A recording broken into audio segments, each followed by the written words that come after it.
It's another month. Let's have a look on our Xbox gamer fridges and see what's worth playing.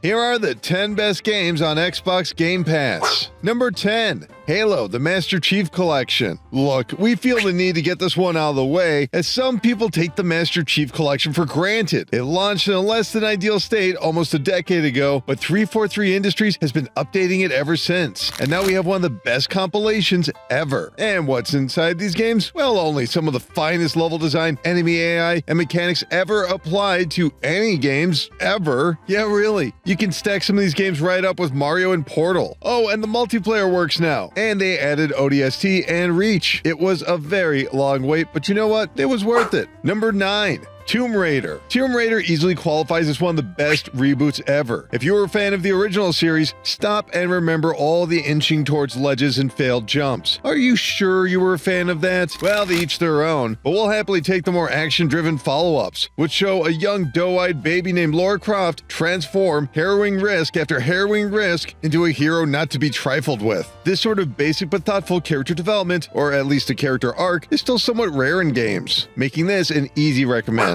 Number 8, Star Wars Jedi Survivor. You absolutely do not need to be a fan of the Star Wars to enjoy Star Wars Jedi's second outing with Survivor. Developed by Respawn Entertainment, makers of Titanfall 2 and Apex Legends, this game is a unique blend of AAA adventure, somewhat like Uncharted, and animation-driven combat like Dark Souls. Respawn knows exactly how to pace out boss battles and ability unlocks, making the gameplay surprisingly expansive. It's not overly challenging, at least not on normal, but its mechanics of force powers and lightsaber slashes feel like second nature before too long. Now please, Respawn, make Titanfall 3. Number 7, Fallout 76. Guess what? This is an unranked list. Why? Because Game Pass is where you can dabble in many different flavors of gameplay. It's a great way to expand one's palate, like some sort of gamer sommelier. And Fallout 76 is certainly a dish most players were a little cold on upon release. What with there being no NPCs or really anything to do other than look at other players. Riveting. But eventually, it moved to services like Game Pass, and Bethesda has continued to update the game since then into a well-respected MMORPG that seems to break all the rules of the genre, such as being able to nuke other players' bases. It's much, much better than it was at launch, and now it's on Game Pass. Number 6, Botney Manor. But let's say you're not up for the destruction of all living things. Hey, we get it. Combat is fun, but video games can also be a vibe. Take, for instance, Botney Manor, an adventure game which allows players to leisurely explore and solve life puzzles, usually somehow involving botany of its titular manor. The simple but warm graphics create a peaceful sense of tranquility, surrounded by the thriving plants of your own care. And best of all, you don't need to be sold on the idea. It's on Game Pass. Hit download, give it an hour, see how relaxed you feel afterwards. We're gonna bet all loosey-goosey. Number 5, Superhot, Mind Control Delete. You ever want to be John Wick?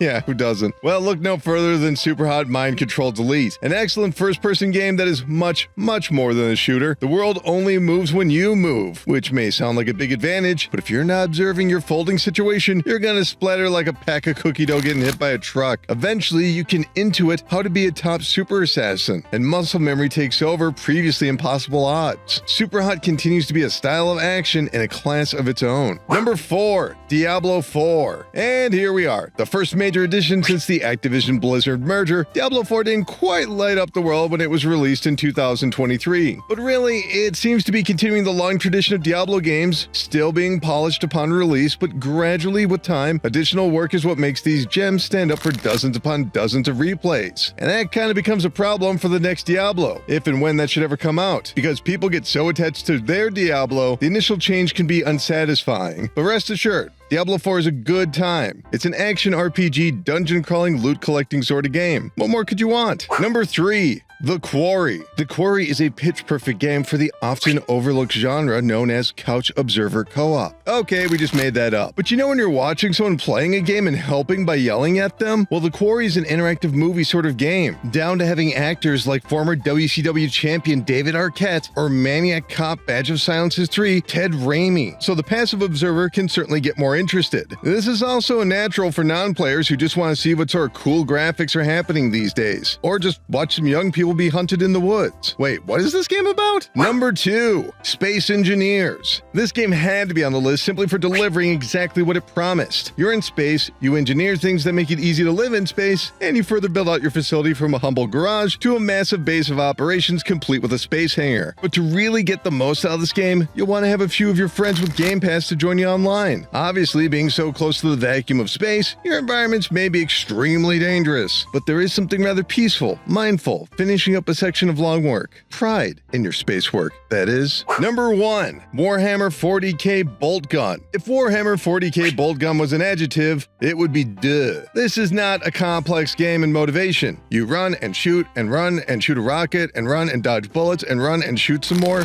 I know it's a tough sell, well, at least maybe to some, but this is Game Pass. Once again, just hit download, and before you know it, you'll be neck deep in some of the finest boomer shooters since we laid to rest our hero Duke Nukem. This is a developer nailing, or bolting, their homage so closely, it begins to take on the Mandela effect. Are we sure this game didn't come out in 1996? Dang it, Warhammer Bolt Gun, there you go with your mental tricks again. But seriously, this is actually a good game. You'll enjoy it. And those are the 10 best games on Xbox Game Pass. Best thing about Game Pass, it's always changing. So keep clicking around here in Game Rant to see the latest Game Pass news, and we'll see you there.